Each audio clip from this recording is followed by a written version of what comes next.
saya ulangi lagi ya, ini tanggapan saya, mimbar gereja kalah dibanding dengan Denny Siregar misalnya.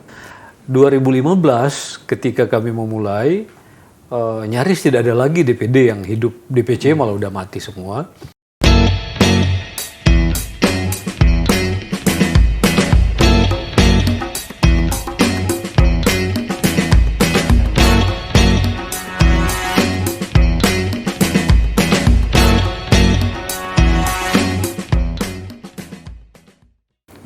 Semangat pagi Indonesia, para sahabat sang kakek dimanapun berada. Pagi ini kita kembali acara diskusi sang kakek. Tamu kita adalah Audi Wisang. Beliau ini adalah Sekretaris Umum DPP Persatuan Intelijensia Kristen Indonesia. Ini agak panjang ini. Ini mantan Sekum PPGMKI juga sempat menjabat di PGI. Sekarang dia dipercaya oleh Lembaga Keumatan Sekretaris Umum ya? Sekretaris Jenderal sekarang. Sekretaris Jenderal. Oh ini udah naik pangkat dia, bukan umum lagi tapi udah jenderal. Jadi Sekretaris Jenderal Dewan Pimpinan Pusat Persatuan Intelijensia Kristen Indonesia. Ini periode kedua ya? Ya, periode kedua. Nanti diceritain periode pertama 2015 ke 2020, sekarang sampai 2025 atau 2026? 2025. Selamat pagi, sehat? Sehat. Bagaimana kabar selama pandemi ini? Harus sehat. Harus sehat. Selama pandemi harus sehat. Harus sehat. Optimis. Harus optimis ya. Oh itu berarti imunitas masih tinggi nih karena masih. Oke. Ini kan perjalanan seorang Audi Wisang itu dari Sekretaris Umum Pengurus Pusat GMKI sampai kepada sempat di PGI, melayani juga di gereja, dan sekarang dipercaya Sekjen DPP PGI. Apa kira-kira ini yang dilihat dari perjalanan mulai dari melayani di GMKI, PGI, dan PGI ini? Gimana kira-kira gambarannya? Iya, terima kasih sang kakek. Ini luar biasa ya, kesempatan yang luar biasa. Tapi sebetulnya saya bertumbuh dari gereja. Sang kakek. Oh gereja ya. Saya dari Penatua Pemuda kalau di Gemim, 12 tahun menjadi guru sekolah minggu, dan disistematisasi oleh Gerakan Mahasiswa Kristen Indonesia, terutama dalam berorganisasi. Baru ke Jakarta tahun 92 menjadi pengurus pusat GMKI. Setelah pengurus pusat GMKI selama 6-7 tahun di PGI, Kepala Biro Pemuda. Dari PGI sempat di DPP Gamki sebagai Kepala Ketua Bidang Organisasi. Baru melanjutkan studi S1 saya Teologi, S2 saya Ilmu Politik di UI, S3-nya belum selesai juga di UI, dan tahun 2015 para senior meminta untuk membantu menata kembali PIKI karena ya biasalah sang kakek udah ngerti lah gitu tahun 2015 dinamikanya gimana gitu. Ini gini kan, artinya PIKI ini kan sebetulnya udah lahir tahun 63. Sempat vakum lama, dihidupkan lagi, sesudah itu vakum lagi, dihidupkan lagi. Iman apa yang bisa dilihat refleksi dan bagaimana ke depan? Apakah ada niat supaya jangan terulang lagi timbul tenggelamnya, gimana kira-kira rencananya? Iya, tahun 1963 pengurus pusat GMKI dan Universitas Kristen Indonesia ya, UGI Jakarta. Jadi sebetulnya dua aspek yang luar biasa yang menyatu di dalam kedirian PIKI, yaitu para aktivis ekumene melalui GMKI dan intelijensia Kristen, atau dulu mau dinamakan sarjana Kristen katanya, tetapi kemudian berubah menjadi PIKI intelijensia Kristen dari unsur UKI gitu. Tetapi dalam sejarahnya sayang sekali memang ada timbul tenggelam gitu. 2015 ketika kami memulai, nyaris tidak ada lagi DPD yang hidup, DPC malah udah mati semua. Syukur masih ada dua yang sebetulnya hidup. Karena itu 2015 kami bertekad untuk membangun kembali PIKI. Karena apa? Karena intelijensia Kristen dan perjuangan ekumenisme nasionalisme yang diemban oleh GMKI ketemu dengan intelijensia Kristen yang diwakili oleh UKI sebagai pembentuknya. Nah, karena karakteristiknya di intelijensia Kristen, 2016 kami kemudian merumuskan PIKI ini harus jadi rumah bersama seluruh intelijensia Kristen. Tidak peduli lagi soal dia GMKI, non GMKI, diferensiasi itu sudah tidak pas lah saya kira ya. Bahwa GMKI betul pembentuknya, luar biasa dan itu adalah sumbangsinya. Dan karena itu sejak 2016 kami sebetulnya merindukan profil intelijensia Kristen yang bisa melakukan sesuatu bagi bangsa ini. Tapi memang rumahnya harus bagus dulu. Nah, itu sebetulnya sejarah itu. Bangun dulu rumahnya, biar sekarang rumahnya udah bagus. Ya kalau kita masih seperti 5 tahun lalu ya bodoh lah kita kan. Begitu saya kira ya, sahabat sang kakek. Bagi kami setelah rumahnya ada dan kita kemudian diam di rumah terus ya kita yang bodoh. Oleh karena itu kita harus berani keluar dan melakukan sesuatu yang lebih dibanding sebelum-sebelumnya. Apa kira-kira mimpinya setelah dibangun rumah bersama intelijensia Kristen ini?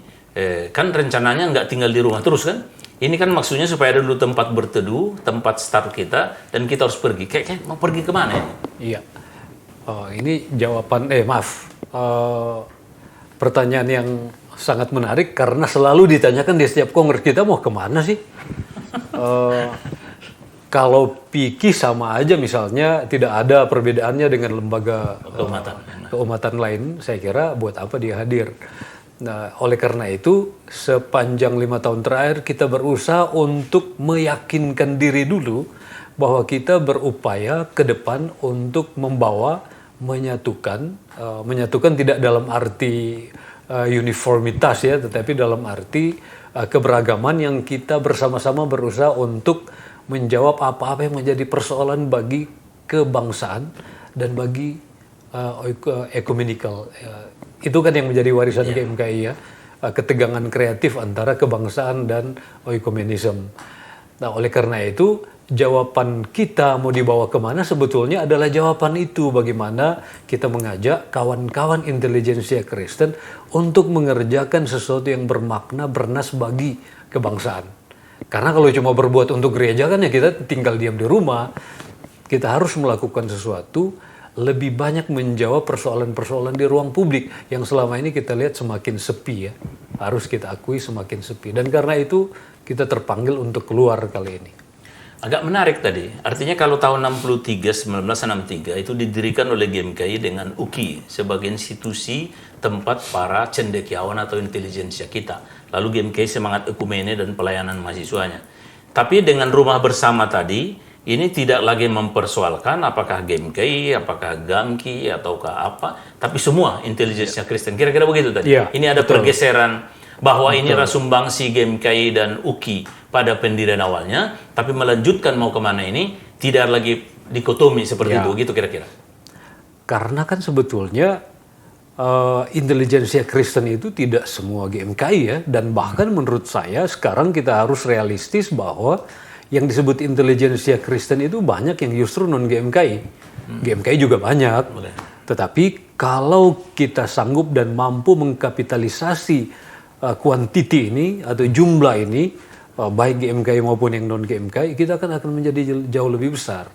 Yang dinamakan rumah bersama itu dengan begitu menjadi rumah bersama, rumah dari seluruh intelijensia Kristen, dan jumlahnya jauh lebih banyak. Kekuatannya kalau kita arahkan ke untuk membangun bangsa menjadi kekuatan yang luar biasa. Jadi persoalannya adalah bagaimana kita membangun sumbangsih kita sebagai intelijensia Kristen ke negara, bukan lagi mempersoalkan GMKI, non-GMKI, UKI, non-UKI, begitu ya? Iya. Karena itu sejarah sudah mencatat sumbangsi GMKI dan UKI, tetapi kita mau maju bersama-sama dan semua non-UKI dan non-GMKI, karena UKI hanya satu universitas, sementara banyak lagi. Oke, dengan demikian, apa kira-kira mimpinya PIKI itu dalam rangka menjawab tantangan kita sebagai bangsa yang menghadapi banyak problem seperti sekarang ini, masalah pandemi, masalah vaksinasi, pemulihan ekonomi nasional. Apa kira-kira yang dilihat mau disumbangkan terhadap negara? Iya, yang pertama kita harus sadari bahwa rumah yang paling banyak menampung intelijensia Kristen itu adalah rumah perguruan tinggi Kristen tentu saja ya. Dan itu terdapat di banyak provinsi. Bahkan juga sebetulnya selain Universitas Kristen ada juga sekolah tinggi teologi yang tersebar di banyak tempat. Dan di sana rumah pertama kita ya, rumah yang menampung intelijensia Kristen. Nah, kita di rumah masing-masing itu berupaya untuk mengerjakan apa-apa yang menjadi tanggung jawab eksklusif kita gitu.